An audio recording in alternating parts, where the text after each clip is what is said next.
Day 28 of the 40 Days of Stairs, 12 days left until the American Lung Association Fight for Air Climb. Today working on some sideways work and some backward work. You really sit back at your life and you in that dark room and you're looking at where you started from and you tell yourself, God, dog, man, my mom is this way, my soon-to-be stepdad got murdered, my dad beat me, I can't read and write to save my soul, I've lied about it to everybody, I've cheated on all these tests. My God, man. And then you put a goal in your mind. How are you gonna feel, man, when you accomplish this goal coming from that? Coming from the hell you came from. A lot of people start from a good starting point. They have a good foundation. What if you can surpass all of these motherfuckers? What if everybody who was way up here started up here, and you started with no legs. You had to grow legs to even start walking, and then crawling, and then running, and then you start passing people and all this given to them. I had to use all this negative shit that was making me weak and horrible as a person. I had to use this as the power that now fueled me. I had to flip it on his head and say, hold up. This might be exactly what I need. The darkness is exactly what I need. It's how you look at your situation. And I was looking at it all up. You have to first accept it before you can fix it. A lot of people walk around, oh man, I'm good. I'm good. No, you're not. You have to accept what you're not. You have to, and people don't want to do that. That's the only way you can fix it. You have to accept it first before you can go on the journey. A lot of folks never even start the journey, man.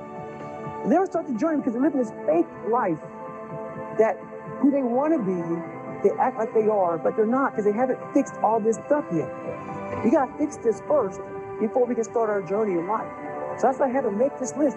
You fix these problems, now your journey can begin because you no longer care about how people are judging you. When you care more about how someone's judging you, you're going to stay right there. There's no forward momentum. Each thing that is wrong with you has to be a focal point. You can't look at this gigantic list and say, I got to change all this shit. My God, this is crazy. No. You take off the first one. I want to be smarter. For me, that was my thing. I have to become more intelligent. I have such a severe learning disability that I can't retain. I had to now get that one thing and then strategize in that one problem. How can I do this? I'm not going to learn like you. I'm not going to learn like anybody else. How am I going to figure this out? So I then figured out, okay, where are my strengths here? Where are my weaknesses in learning? All right, man, how am I going to do this? And I figured out a way to do it by just strategizing. So how I learn to this day, if I have a big manual to study, I will have to get a bunch of spiral notebooks from the daggone store. And each page, I have to write each page out, maybe 10 times. So there was a 1,000-page dive manual that I got 18 months before I went to dive school. Most people, I'm not smart, I'm gonna go see if I can pass this test. I realized, hang on a second, I'm not smart. How can I get past this? How can I get through this obstacle? I need to acquire this book 18 months in advance because it could take me 18 months to write down each page over and over again to then put it to memory. So when the question came up, I had written that question so many times down on paper that I can recall, okay, page 71 was where I remember seeing this, and I can recall it that way. And that's how I did it.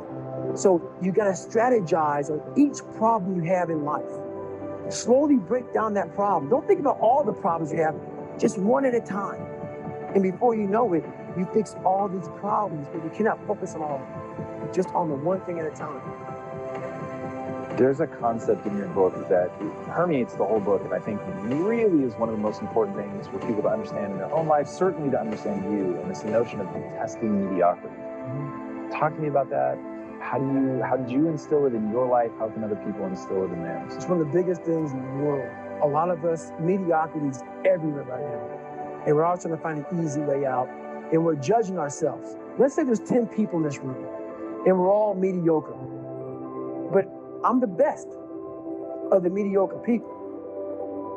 I now think I'm great. I'm great.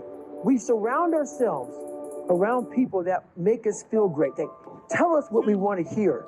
The second we put ourselves amongst the uncommon people, we don't like that feeling. That challenging feeling of that person who's waking up at 3:30 in the morning and say, hey, push your shit on, we're going for a run. We don't like that challenge. We like that person who says, hey, you know, man, I don't feel good today, man. And they say, oh, it's okay, brother. Take a day off, man, we get a pizza and watch the game. We like that. We love that feeling. Why? Because you understand, man, we're good, bro. We don't want that motherfuckers like this. Hey, man, no, bro. Get your shit on, man. Stop being a punk. We don't want that in our lives. We don't want that person who's constantly challenging our weaknesses. We want that person who's constantly, you know, making us feel nice and good and secure in ours. That's the mediocrity of life. We want to be the best amongst the average people. People wonder, how do you stay hungry all the time? Because after I accomplish something, I don't sit back like a lot of guys who graduate buds, graduate this, graduate that. They get comfortable. They wonder why I'm getting weak, man. I don't know, I lost my edge. What's going on? Because once you hit the top of the mountain, guess what happened? I'm good. I'm good. So you wonder why you're falling down now. Because once you reach the top of the mountain, you got to build another one. That's mediocrity. There's a lot of people in mediocrity who have a nice resume, but they're one-timers, man. They hit a one-time deal, they busted it open, got a lot of money, but they're good. You're mediocre now, man. What are you doing today, tomorrow, the next day? That's why I'm listening to theorists. I don't listen to all that bullshit. I listen to a motherfucker who's like this, man. What's wrong, man? I'm tired. Why are you tired? Because tomorrow, I gotta do it again. Whatever the shit is that made me fucking nauseous and sick to my stomach, it made me hurt. There's no ending. And that's the person I listen to. That's the person who's gained knowledge. You gain knowledge through suffering. And on the other end of suffering is a world that very few have ever seen. It's a beautiful world because that's where you find yourself. You don't find yourself in over here. You find yourself on the other end. Like the 100-mile race I was on, I ran it for 24 hours. I found myself on the other end of that race. That 19 hours, I found, wow, there's a whole other world out here that I've never even saw. But the world's in your mind. And that's what all that mediocrity is about. Mediocrity is contagious. I'm a very philosophical person. And I'm gonna go there with you real quick. I believe in a higher power. Don't know the name, don't know where it's coming from, no things like that. But I believe that this power, and visualizing real quick. Let's say it's a man up there or a woman, whatever, and they have a chart. And when you're born, they say David Goggins, born February 17, 1975 at 6 a.m. They write the chart down because they can see everything. They know exactly where you're supposed to be. They know where you're supposed to be. You die, you go to so-called heaven. You arrive at heaven, I'm 300 pounds. I retired as an Ecolab guy, which is okay, just a job, whatever. I go up there and God looks at me and he shows me my chart. And my chart on there says you were supposed to be a Navy SEAL. You're supposed to weigh 185 pounds. You're supposed to be one of the smartest people on the planet, this, all this. You see this. And now you're in heaven, you made it to heaven, but you're like, God, Doug, I was supposed to live that life. I was supposed to live that life. And then you find out that the reason why, because we all think that if we pray on it, if we do this, if we do that, whatever, if we don't work, we just, whatever, it's going to magically happen for us. No, I believe that when I'm all said and done with, my whole job is to outwork the chart. Whatever the chart says about me, the all-knowing power up there, I want to get up there and say, him look at me and say, I know everything. I didn't see this. I didn't see this. I want to feel that. I want to get to the other end of this fucking world, and however I'm being judged, whoever's judging me, to look at me and say, I did not. No, I had you at 185, I had you at this, but all this other shit, I was riding as you were living it. I want to find more.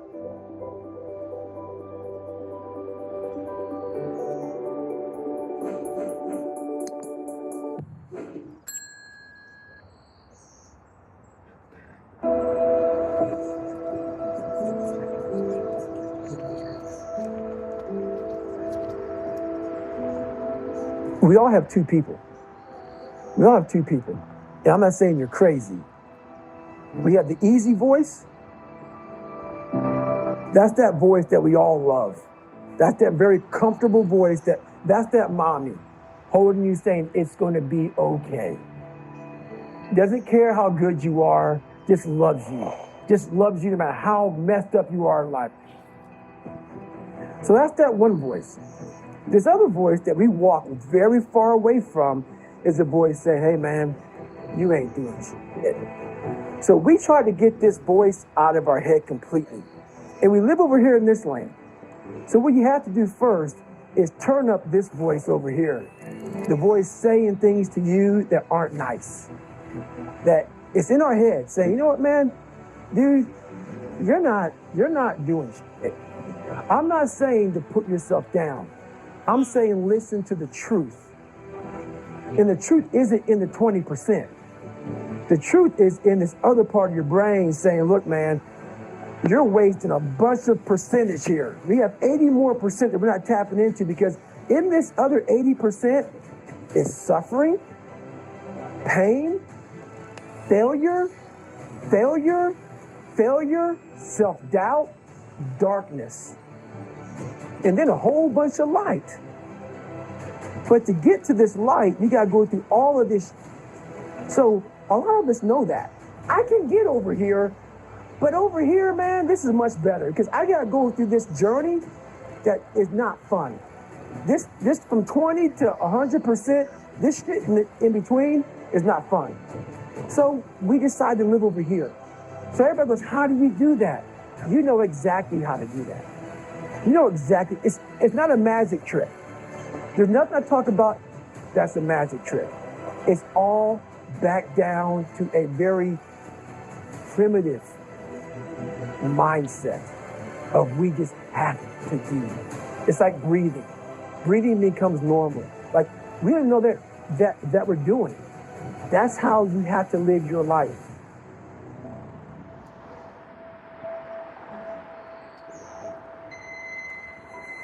When that alarm clock goes off at 4 or 5 in the morning, your mind says no. You just say, this is what we do. It's what we do now. Because to get to where you want to go, the amount of pain involved, I'm not saying physical, I'm not saying you got to break yourself off. The amount of mental pain of how many times you're going to have to do something that you don't want to do to get to where you want to go. When I was 297 pounds and I was fat as hell trying to be a Navy SEAL, the scariest thing in the world to me, even to this day, was that could have been the rest of my life. I thought then I was trying hard. That's the scariest thing in the world. I thought then, 297 pounds, working for Ecolab, spraying for cockroaches, making $1,000 a month. I thought that was me at my 100% potential. Come to find out, a few years later, I wasn't anywhere near that. 106 pounds less, graduate Navy SEAL training, went on to do all these other things. Looking back on that was me trying hard. That's why people got to understand what is in us. We have no idea until we start trying hard. And I mean really trying hard, where you're obsessed with, hey, this is my new norm. My new norm is that, wow, this isn't always fun. It's not always meant to be fun. And that's when you know you're trying hard. Is that, and so people listening to us that maybe are at 20% or 30%, about, yeah, I'm going hard, I'm going max, and yet they're not seeing the results. Like, how do they actually shake themselves out of that?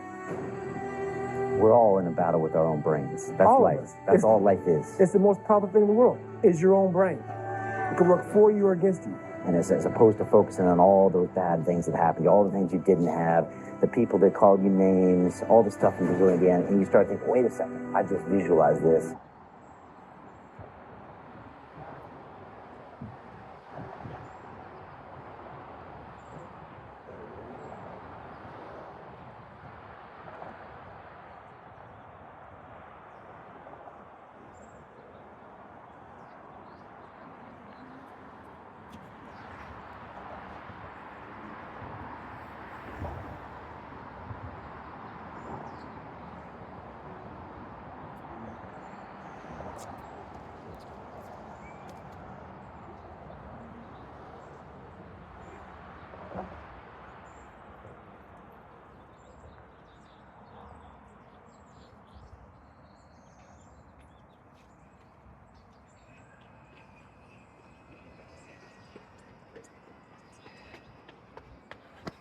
7.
Eight.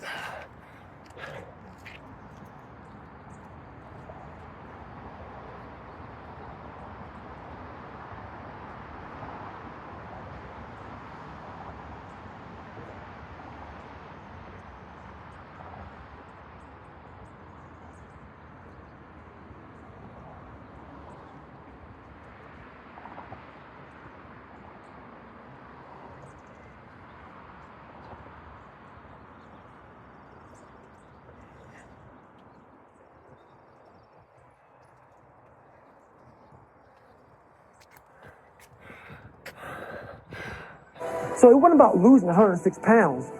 Me losing 5 pounds was an accomplishment. Me losing 10 pounds and then 50 pounds. And then the more I did this, the more I gained confidence. And then the more I gained confidence, the more I realized these guys can't do what I'm doing right now. I had no coach, had no trainer, had no money. I didn't know how to lose weight. I had no knowledge of what I was doing. I was just working. I was just sacrificing. And then through that, all these different tools started coming up. But I would have never found these tools if I didn't put myself in a very uncomfortable place. We all look for toughness. We all want it, but we look for it in a comfortable environment. You will not find toughness in a comfortable environment. Those of you who are listening to this, whoever hear this, you will not find it.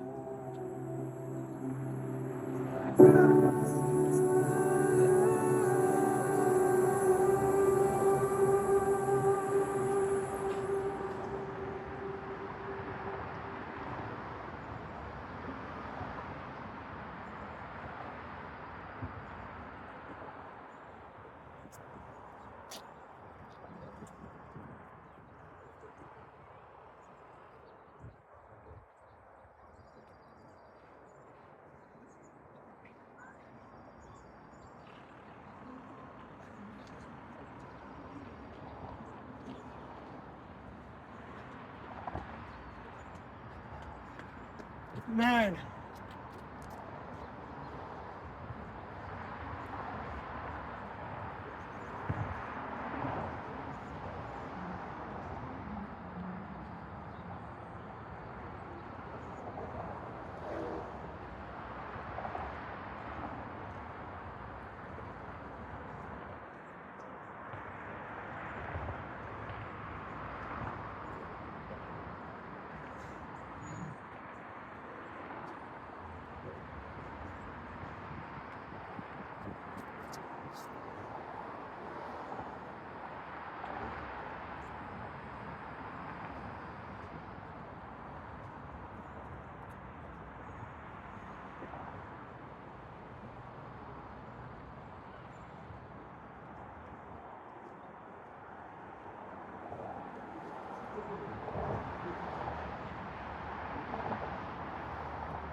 Ten.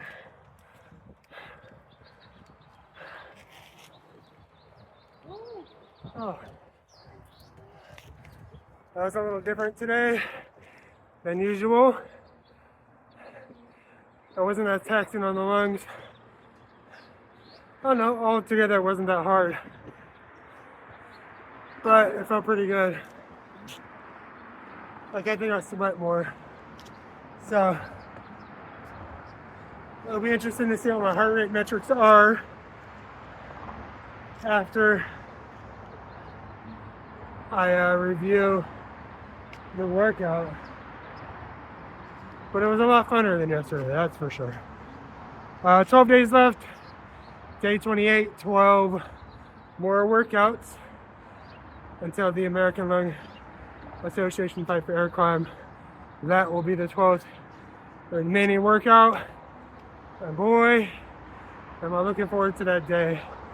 I'm getting pretty sick and tired of making the time to run the stairs more than anything.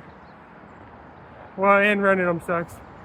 I want to do some other workouts, like play basketball or something. So, all right, see you tomorrow.